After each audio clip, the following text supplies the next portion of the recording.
Hello दोस्तों, आज हम बात करने वाले हैं महिलाओं के पीरियड्स के बारे में। वैसे इस तरह की बातें काफ़ी सेंसिटिव लगती है, जिसके चलते घर परिवार में आज भी बच्चियों को पीरियड्स के बारे में सही तरह से नहीं बताया जाता है। स्कूलों में भी पीरियड्स के बारे में कम ही जानकारी दी जाती है, जिसके कारण पीरियड्स के बारे में सही जानकारी के अभाव में आज भी ज़्यादातर महिलाएं विभिन्न प्रकार की गलतफहमियों में जीती है। और इस वक्त से जानिए पीरियड्स से जुड़े भ्रांतियों के बारे में और उनकी सच्चाई के बारे में। तो दोस्तों, मैं हूं मुकेश और आपके लिए लेकर आए हैं महिलाओं में होने वाले पीरियड्स यानी कि मासिक धर्म से जुड़े कुछ कॉमन मिथ के बारे में। कुछ महिलाएं सोचती हैं कि पीरियड्स हमेशा 28 दिनों पर ही आना चाहिए, लेकिन एक्सपर्ट कहते हैं कि पीरियड साइकिल हर महिला के लिए अलग अलग हो सकता है। यह प्रत्येक महिला के शारीरिक और मानसिक स्वास्थ्य पर निर्भर करता है। इसलिए यह मानना कि पीरियड साइकिल 28 दिनों पर ही आना चाहिए सरासर गलत है। जबकि सच्चाई यह है कि पीरियड साइकिल 20 दिनों से लेकर 35 दिनों के भीतर हो सकता है। कई बार बहुत ज़्यादा स्ट्रेस में होने पर या लंबे समय तक बीमार रहने पर भी पीरियड देर से आता है। ज़्यादातर महिलाओं का मानना है कि पीरियड के दौरान खट्टा, तीखा और मसालेदार भोजन नहीं खाना चाहिए, लेकिन स्त्री रोग विशेषज्ञ डॉक्टर चारू पंत कहते हैं कि पीरियड का खाने से कोई लेना देना नहीं है। बहुत सारी महिलाएं मानते हैं कि पीरियड के दिनों में खट्टा, तीखा और मसालेदार भोजन करने से द्रव्य की समस्या ज़्यादा बढ़ सकती है, इसलिए वे इन दिनों मन होने पर भी अपना पेड़ और गोलगप्पा नहीं खाती है। इस तरह की गलतफहमियां निराधार है। याद रखिए कि खट्टा, तीखा और मसालेदार भोजन करने से आपके पीरियड पर कोई असर नहीं पड़ता है। महिलाओं में सबसे ज़्यादा सुनने वाला मिथ पीरियड के समय अचार को छूने से अचार खराब हो जाता है। आपने भी अपने घर में दादी, नानी, चाची, मौसी या अपने माँ को यह निर्देश देते जरूर सुना होगा कि पीरियड के दिनों में अचार की बरनी को मत छूना, नहीं तो अचार खराब हो जाएगा। जबकि सच्चाई यह है कि आपके पीरियड से अचार का कोई तालमेल ही नहीं है। फिर भला आपके छूने से अचार या कोई भी अन्य खाने की चीज़ कैसे खराब हो सकती है। इसलिए इन निराधार बातों पर बिल्कुल भी ध्यान न दें।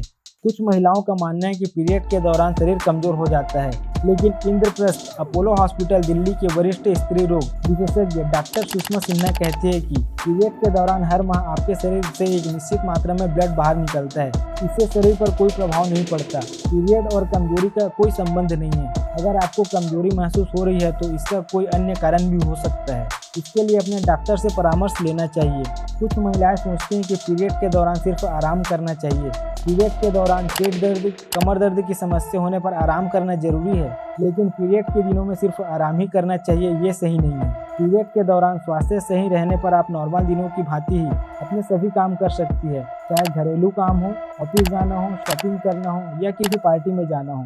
पहले के ज़माने में जब महिलाएं दिन भर घर के कामों में उलझी रहती थी, वे आज के समय की महिलाओं की तरह घर और ऑफिस के कामों में एक्टिव नहीं थी, तो उन्हें महीने में आराम करने के लिए पीरियड के दौरान घर के कामों और किचन से दूर रखने के लिए इस तरह के नियम बनाए गए थे।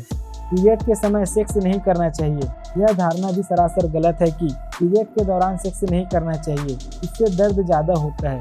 जबकि सेक्सोलॉजिस्ट एक घर कहते हैं कि पीरियड के दौरान सेक्स करने से महिलाओं को दर्द और ऐंठन से राहत मिलती है। पीरियड्स के दौरान आप सेक्स कर सकती हैं, लेकिन बिना प्रोटेक्शन के सेक्स करने से बचें, क्योंकि इस समय होने वाली ब्लीडिंग से कई बैक्टीरिया संबंधित इन्फेक्शन होने की संभावना रहती है। इसके अलावा पीरियड्स के समय गर्भाशय पतला रहता है, जिससे आसानी से बैक्टीरिया संचारित हो सकता है। पीरियड्स के दौरान योनि और गर्भाशय की स्थिति नाजुक होती है, इसलिए इस दौरान बहुत ही कोमलता के साथ सावधानी पूर्वक सेक्सुअल रिलेशन बनाने चाहिए।